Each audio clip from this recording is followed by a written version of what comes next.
राजन इकबाल और सर्कस का जोकर। संपादक गुलशन राय। कथानक जमीर। चित्रांकन पराग। आधी रात का समय था। राजन इकबाल गहरी नींद सो रहे थे। अचानक पकड़ो पकड़ो पकड़ो। राजन इकबाल खर्राटे ले रहे थे। खुर्र खुर्र। गहरी नींद सोने के बावजूद राजन इकबाल की आंखें खुल गई। ये आवाज तो मिसेस गुप्ता की लगती है। पकड़ो पकड़ो। लगता है उनके बंगले में चोर घुसा है। चलो चलकर देखते हैं, शायद पकड़ में आ जाए। दोनों भागते हुए अपने फ्लैट से निकले और सड़क क्रॉस करके मिस्टर अशोक गुप्ता के बंगले में पहुंच गए। क्या हुआ आंटी जी? एक बंदर हमारा सब कुछ लूट कर ले गया। बंदर लूट कर ले गया? ऐसा कैसे हो सकता है? इकबाल चौंक गया पूरी तरह। जरूर आपको कोई धोखा हुआ है। नौकर बोला। मालकिन सच कह रही हैं। इनकी चीख पुकार सुनकर जब मैं अपनी कोठरी से निकलकर भागा तो मैंने देखा एक बंदर उछलकर बंगले की दीवार फांदते देखा है, भाग रहा है। उसकी पीठ पर एक थैला बंधा हुआ था।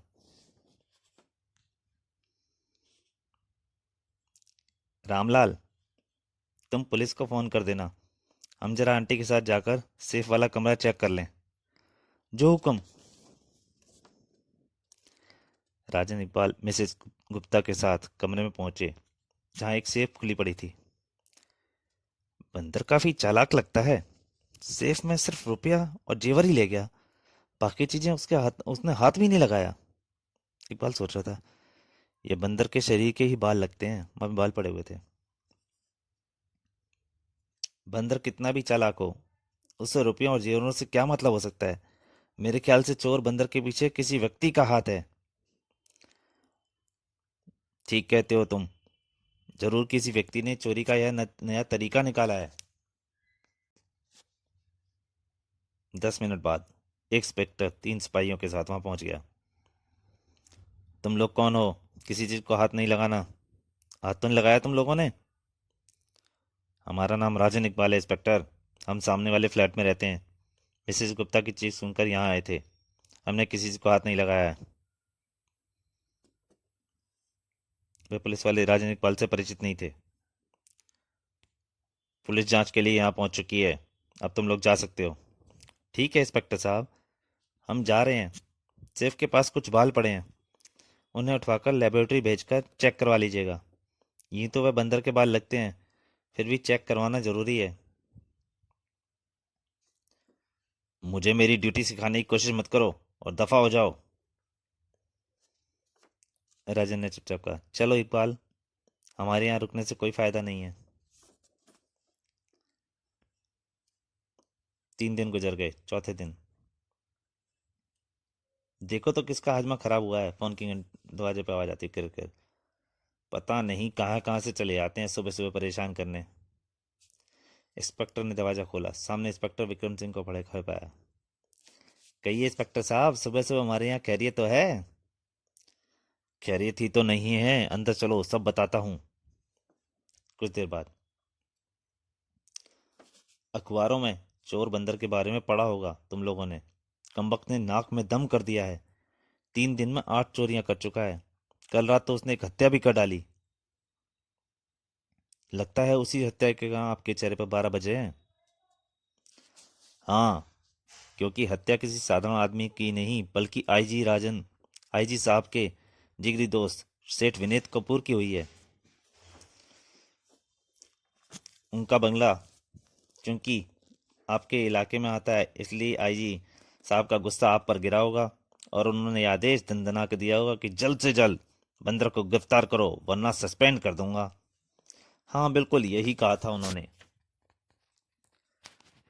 यह सब तो ठीक है इंस्पेक्टर साहब, पर आप हमारे पास क्यों आए हैं? हम कोई मदारी तो है नहीं जो डुगडुगी बजाकर बंदर को आपके सामने हाजिर कर देंगे। तुम दोनों किसी मदारी से क्या कम हो? कुछ भी करो, किसी भी तरह करो, मेरी नौकरी बचाओ। अच्छा, यह बताइए पुलिस विभाग उस बंदर को गिरफ्तार करने के लिए क्या क्या कर चुका है? शहर के सभी बंदर नचाने वालों को उनके बंदरों सहित गिरफ्तार कर लिया है।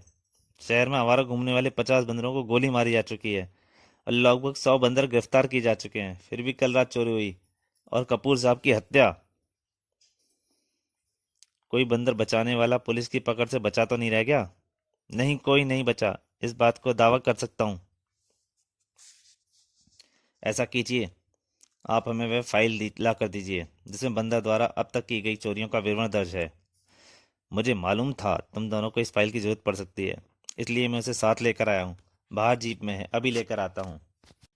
दोस्तों, पहले एक बात, ये कॉमिक अभी जारी है, अभी उनके पास बंद मत कीजिएगा। बस आपसे एक बात कहता हूँ, ये कहानी इस भाग में पूरी नहीं होगी।